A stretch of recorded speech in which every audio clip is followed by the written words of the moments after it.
Hello everyone, welcome back to the channel. Myself Dolly and I hope you all are doing good. So in this video I'll be sharing my midterm preparation blog day 2. सो मेरे mid term जो है 15 days में start होने वाले हैं. बस 15 days से भी कम टाइम रह गया है. तो फिर यहाँ पे सबसे पहले मैं कर रही हूँ मैथ्स की प्रैक्टिस. एंड मैथ्स में प्रैक्टिस कर रही हूँ exercise 7.2 which is coordinate geometry. तो इसमें जो मैथ्स के जो क्वेश्चंस थे उन सारे क्वेश्चंस की मैंने इसमें प्रैक्टिस की है. नाउ मेरा हाइट एंड डिस्टेंस की प्रैक्टिस हो चुकी है, ट्रिग्नोमेट्री की हो चुकी है एंड आज इसकी कोऑर्डिनेट ज्योमेट्री की हो गई है फ्रॉम एनसीईआरटी.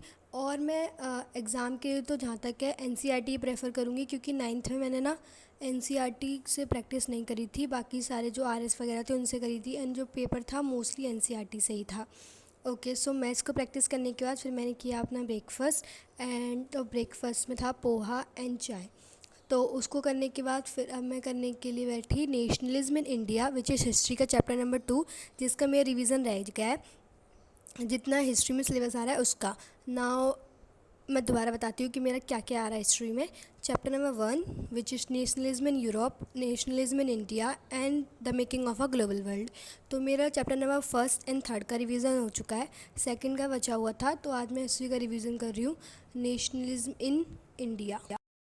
नाउ गाइज जो लेक्चर था वो मैं एज़ ऑलवेज सनलाइक स्टडी से ले रही थी, क्योंकि वो शॉर्ट में और बेस्ट लेक्चर्स होते हैं रिवीजन के लिए. नाउ मेरे ना इसमें कुछ इंसिडेंट्स थे जो बहुत ही ज़्यादा शॉर्ट में लिखे हुए थे, जो ब्रीफली एक्सप्लेन नहीं थे. तो फिर उनको मैंने अलग से अपनी स्पाइरल नोटबुक उठाई, उसमें भी लिख लिया. जैसे कि एक वो अलूरी सीतारमन राजू वाला था, एक चौरी चौरा वाला इंसिडेंट था, ओध किसान सभा वाला. इन सबको डिटेल में नहीं लिखा था. ये तो लिखा था कि कब कब हुए और क्या हुआ है, बट हाँ उनके बारे में पूरा डिटेल्स में एक्सप्लेनेशन नहीं था. तो उन सबको मैंने अपने नोट्स में ऐड किया है. एंड एग्ज़ाम के टाइम पे मैं अपने नोट्स से ही गो थ्रू करूँगी. मतलब पूरी एनसीईआरटी तो ऑफकोर्स कोई भी पढ़ने के लिए नहीं बैठेगा एंड मोमेंट पे. तो फिर अपने नोट्स से करूँगी. इसलिए वो अगर मेरे पहले वाले नोट्स में ढंग से नहीं हो रखे हैं तो अभी मेरे पास टाइम है तो अपने जो अलग से पेज है उस पर ऐड कर लूँ. तो फिर मैंने उनको ऐड कर लिया उन पॉइंट्स को जो मेरे मिस थे. ओके, सो उसको करने के बाद अब मुझे करना था इंग्लिश. एंड इंग्लिश में आज थी वारी चैप्टर नंबर 4 की which is diary from the diary of Anne Frank. Sorry, हाँ. तो फिर मुझे उसकी आज लेनी थी explanation video plus NCERT reading. मैं साथ में ही करती हूँ, बात के लिए नहीं छोड़ती. मतलब एक चीज़ हम पहले पढ़ चुके हैं तो फिर मैं साथ साथ ही उसकी एनसीईआरटी रीडिंग भी करती जाती हूँ एंड जो वीडियो लेक्चर है वो भी लेती जाती हूँ. अब चैनल तो मुझे नहीं याद मैंने किससे लिया था, बट हाँ एनिमेटेड फॉर्म में थी वो वीडियो और अच्छी थी और छोटी सी थी. एंड उसमें plus PYQ, competency based questions, MCQ सब कुछ प्रोवाइडेड था डिस्क्रिप्शन बॉक्स में. तो आप उनको प्रैक्टिस भी कर सकते हो. तो फिर मैंने उसमें से कुछ क्वेश्चंस वगैरह भी प्रैक्टिस किए थे. तो यहाँ पे मैं वो जो from the diary of Anne Frank उसकी प्रैक्टिस कर रही हूँ. एंड मेरे स्टार्टिंग के जो चैप्टर्स हैं अराउंड 7 चैप्टर्स आ रहे हैं, आई गेस 7 और 6 बताती हूँ. पहला तो वो लेंचो वाला, सेकंड डेंसिल Mandela, third 2 stories about flying, fourth ये from the diary of Anne Frank and fifth वो वाला ग्लिम्सेस ऑफ इंडिया. एंड और आ रहा है द मिजविल द ऑटर. एंड कुछ पोइट्रीज़ वगैरह आ रही हैं उनके साथ जो दी हुई हैं वो. तो फिर अभी मैं कर रही थी वो from the diary of Anne Frank कर लिया. इसके बाद और वो जो बेकर फ्रॉम गोवा वाला पार्ट मैं प्रीवियस वीडियो में कर चुकी हूँ. मैंने बताया था मेरा अचानक से करने का मन हुआ था तो वो मैं कर चुकी हूँ. नाउ अब मुझे करना था बायोलॉजी में रिवीजन. मतलब बायो के सब चैप्टर का रिवीजन हो चुका है. बस ये जो last how do organism reproduce, इसमें ही बस सेक्सुअल रिप्रोडक्शन वाला पार्ट रह चुका है. पहले वाला तो मैं कर चुकी हूँ.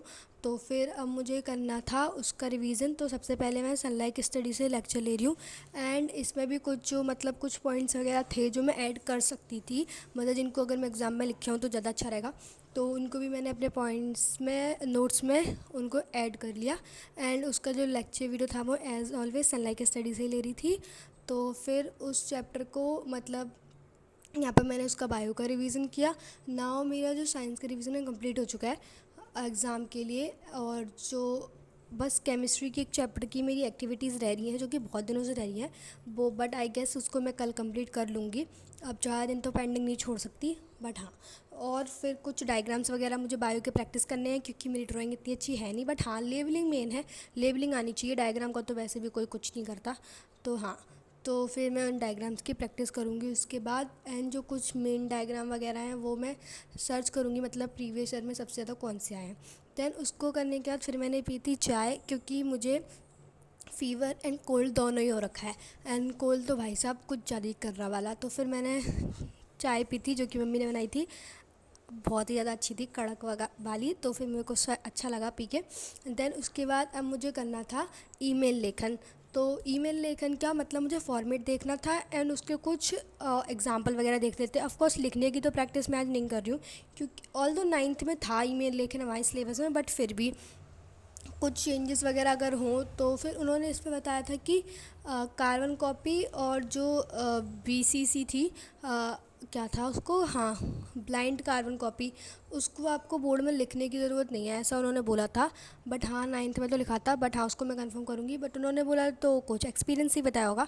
तो फिर मैंने उसका पहले लेक्चर वीडियो लिया उसका फॉर्मेट के लिए, जो कि मैं लिया था हिंदी अध्यापक से। मतलब इस वीडियो पे बहुत सारे व्यूज़ थे, मतलब अच्छी भी थी एंड एक्सप्लेनेशन तो अच्छी थी। एंड साथ में इसमें 2 एग्जांपल्स भी दे रखे थे, और उसमें यही बताया था कि औपचारिक ईमेल होता है, अनौपचारिक ईमेल होता है।